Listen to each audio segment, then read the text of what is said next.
I'm joined by Irvin, who will be fighting at Shamrock FC.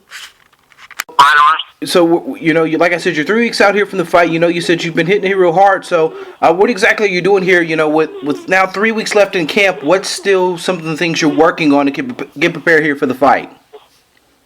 Well, actually, my last, I think, 5, 6, 8 fights have been at 55 lightweight.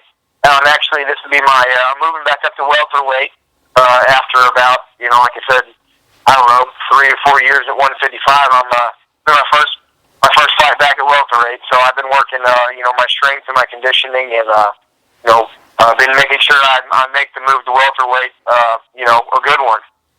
Now, when you were fighting here at 155, how much of a cut were you doing here before those bouts? Man, I usually cut from about 195.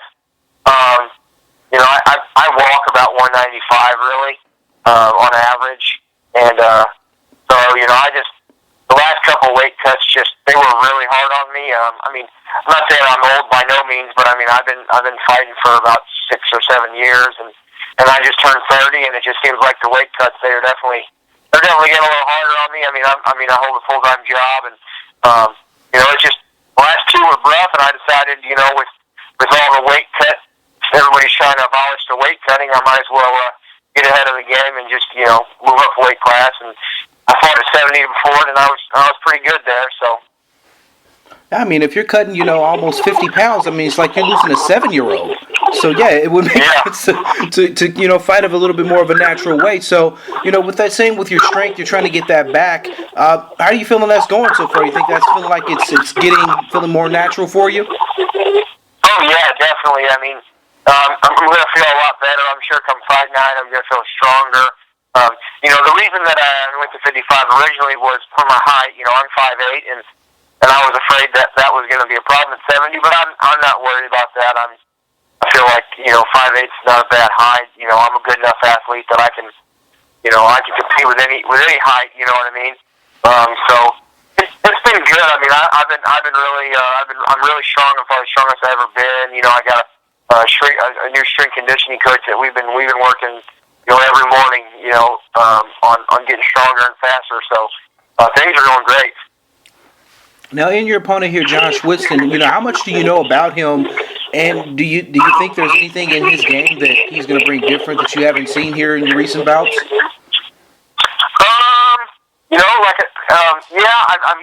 A long time ago, probably years ago, we trained with him a long time ago, but I'm sure he's a way different fighter because that was probably 4 or 5 years ago.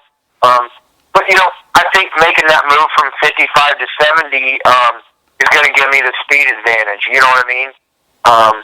Because obviously 55ers are a little faster than 70, and that's my main focus. Is I wanted to bulk up a little bit and put some muscle on, but I wanted to keep my speed that I had at 55. So I think that's really going to help me, and I think that's definitely a bonus for me moving to 70. Is my speed. I think my speed is going to kill.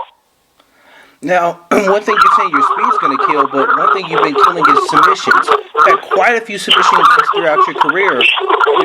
How's the art of submission something you've grasped onto throughout your career?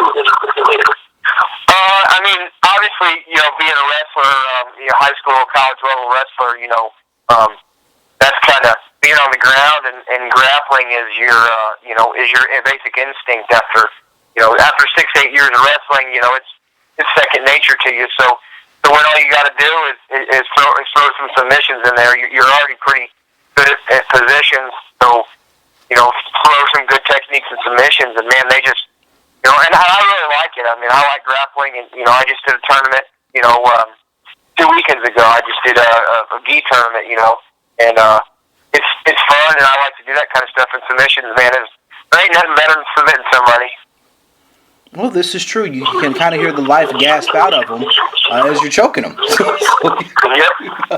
So we were saying, in regards to the amateur scene there in your area, do you think that's something that a lot of younger fighters are too much in a hurry to become pro and reach and try to get to the big stage and not take their time and properly train and properly get these amateur fights that they need? Yeah, and I would say, a little bit, and And maybe no. I mean, maybe it's. I mean, MMA's big, but it just seems like the amateur level isn't as big as it used to be. You know what I mean? And now in our region, it's mainly professionals, and unless it's just me and I don't follow the amateur scene because I'm a professional, but I remember there was amateur fights everywhere when I was an amateur. Now there's not as many, and you can see more professional fights, which is great for the sport. All right. Yeah. And so, with that being stated, Eric, you're preparing here for your fight here, March 12th, Shamrock FC Mayhem. Give a shout out to the sponsors so you get prepared for the fight. Oh man, the NutriShop, they're big supplement for me. 5-Star Pizza, John Gaylor, he's been a big help to me. Hunt Chiropractor, the guys at Knuckle Draggers, they're my strength conditioning coaches. Mega Sports in town, they hook me up with all my outdoor needs, and McDaniel Taxidermy, and I've got some pretty good people behind me, so I'm lucky. Well, absolutely, and fans can see you in action in St. Louis because, I think the tickets are almost sold out now for the card. March 12th, River City Casino, Shamrock Mayhem. Eric Irvin, we appreciate you taking our time. Thank you, sir. I appreciate the interview. All right, absolutely. You have a good evening.